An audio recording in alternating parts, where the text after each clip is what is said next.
ಸಾಂಪ್ರದಾಯಿಕ G K ಅಂತ ಬರ್ತದೆ, ಇನ್ನೊಂದು ಪ್ರಚಲಿತ ಜಿ ಕೆ. ಪ್ರಚಲಿತ ಜಿ ಕೆ ಜನರಲ್ ನಾಲೆಜ್ ಅಂತ ಕರಿತೀವಿ. ಒಂದು ಸಾಂಪ್ರದಾಯಿಕ ಜಿ ಕೆ, ಇನ್ನೊಂದು ಪ್ರಚಲಿತ ಜಿ ಕೆ.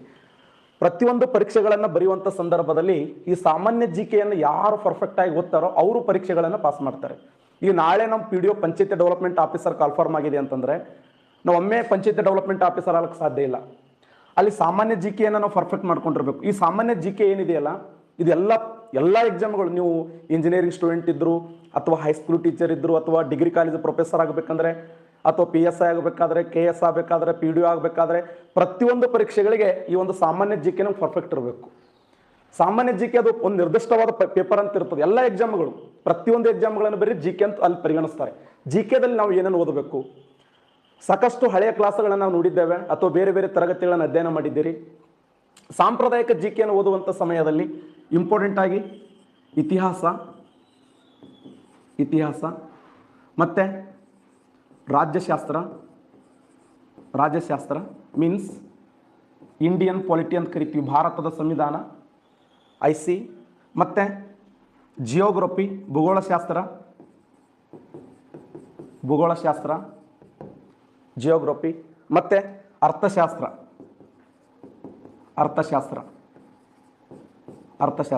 ಎಕನಾಮಿಕ್ಸ್ ಅಂತ ಓದ್ತೀವಿ.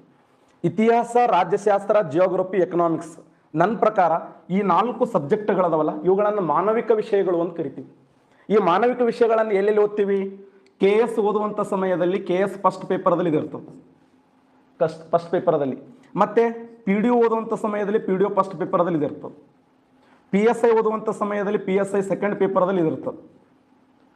ಎಲ್ಲ ಎಕ್ಸಾಮ್ಗಳಲ್ಲಿ ಇವು ಬರುತ್ತವೆ. ಇತಿಹಾಸ ಬರದೇ ಅದು ಪ್ರಶ್ನೆ. ಇತಿಹಾಸ, ರಾಜ್ಯಶಾಸ್ತ್ರ, ಭೂಗೋಳಶಾಸ್ತ್ರ, ಅರ್ಥಶಾಸ್ತ್ರ, ಮತ್ತು ಈ ಕೆಮಿಸ್ಟ್ರಿ, ಫಿಸಿಕ್ಸ್, ಬಯೋಲಜಿ, ಜೊತೆಯಲ್ಲಿ ಮೆಂಟಲ್ ಎಬಿಲಿಟಿ, ಸ್ಪೋರ್ಟ್ಸ್ ಆಗಿರ್ಬೋದು, ಪ್ರಶಸ್ತಿಗಳಾಗಿರ್ಬೋದು, ಎಕಾಲಜಿ ಎನ್ವೈರ್ಮೆಂಟ್ ಆಗಿರ್ಬೋದು, ಸೈನ್ಸ್ ಆ್ಯಂಡ್ ಟೆಕ್ನಾಲಜಿ ಆಗಿರ್ಬೋದು,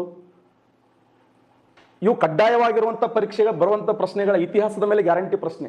ಬಟ್ ಏನನ್ನು ಓದಬೇಕು, ಅತ್ಯಂತ ಕಡಿಮೆ ಅವಧಿಯಲ್ಲಿ ಯಾವ ಥರ ಓದಬೇಕು, ಯಾವ ಥರ ಪರೀಕ್ಷೆಗಳನ್ನು ನಾವು ಅತಿ ವೇಗದಲ್ಲಿ ಪಾಸ್ ಮಾಡ್ಲಿಕ್ಕೆ ಸಾಧ್ಯ ಇದೆ. ಯಾಕೆ ಒಮ್ಮೆ ನಾವು ಇತಿಹಾಸ ಓದಬೇಕಾದ್ರೆ 2 ವರ್ಷ ಹೋದ್ರೆ ಇತಿಹಾಸ ಮುಗಿಯಂಗಿಲ್ಲ.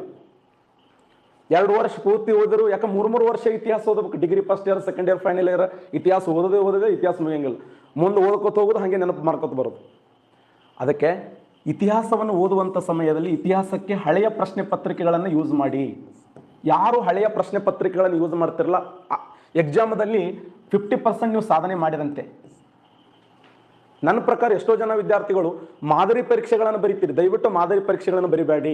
ಮಾದರಿ ಪರೀಕ್ಷೆಗಳ ಬದಲಾಗಿ ಓಲ್ಡ್ ಕ್ವಶನ್ ಪೇಪರ್ಗಳನ್ನು ಯೂಸ್ ಮಾಡಿ. ಹಳೆಯ ಪ್ರಶ್ನೆ ಪತ್ರಿಕೆಗಳನ್ನು ಬರೀರಿ. ಹಳೆಯ ಪ್ರಶ್ನೆ ಪತ್ರಿಕೆಯಲ್ಲಿ ಇದೇ ಥರ ಕ್ವಶನ್ ಕೊಟ್ಟಿರ್ತಾನೆ. ಉದಾಹರಣೆ, 1890ರಲ್ಲಿ ಕರ್ನಾಟಕ ರಾಜ್ಯದಲ್ಲಿ ಒಂದು ಸಂಸ್ಥೆ ಪ್ರಾರಂಭ ಆಯಿತು. ಕರ್ನಾಟಕದ ಏಕೀಕರಣಕ್ಕಾಗಿ ಒಂದು ಸಂಸ್ಥೆ ಪ್ರಾರಂಭ ಆಯಿತು 1890ರಲ್ಲಿ. 1890ರಲ್ಲಿ ಒಂದು ಸಂಸ್ಥೆ ಪ್ರಾರಂಭ ಆಗ್ತದೆ. ಆ ಸಂಸ್ಥೆ ಯಾವುದಂದ್ರೆ ಕರ್ನಾಟಕ ವಿದ್ಯಾವರ್ತಕ ಸಂಘ. ಏನು ಸರ್ ಇದು ಕರ್ನಾಟಕದ ವಿದ್ಯಾವರ್ತಕ ಸಂಘ ಅಂತಂದ್ರೆ, ಕರ್ನಾಟಕದ ಏಕೀಕರಣ ಮಾಡುವಂಥ ಸಮಯದಲ್ಲಿ, ಕರ್ನಾಟಕ ಒಂದುಗೂಡಿಸುವಂಥ ಸಮಯದಲ್ಲಿ ಅತಿ ಹೆಚ್ಚು ಸಪೋರ್ಟ್ ಕೊಟ್ಟಂಥ ಸಂಸ್ಥೆ ಇದು. ಎಷ್ಟು ಸರ್ ರಿಪೀಟ್ ಆಗಿದೆ ಪ್ರಶ್ನೆ ಇದು?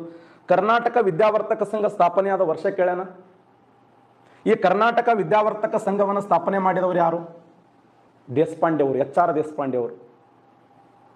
ಕರ್ನಾಟಕ ವಿದ್ಯಾವರ್ತಕ ಸಂಘ ಏಕೀಕರಣದ ಮೂಲ ಸಂಸ್ಥೆ ಅಂತ ಕರೀತಾರೆ. ಇದನ್ನು ಒಳ್ಳೆ ಅದೇ ಪ್ರಶ್ನೆಗಳನ್ನು ಕೇಳ್ತಿರ್ತಾನೆ.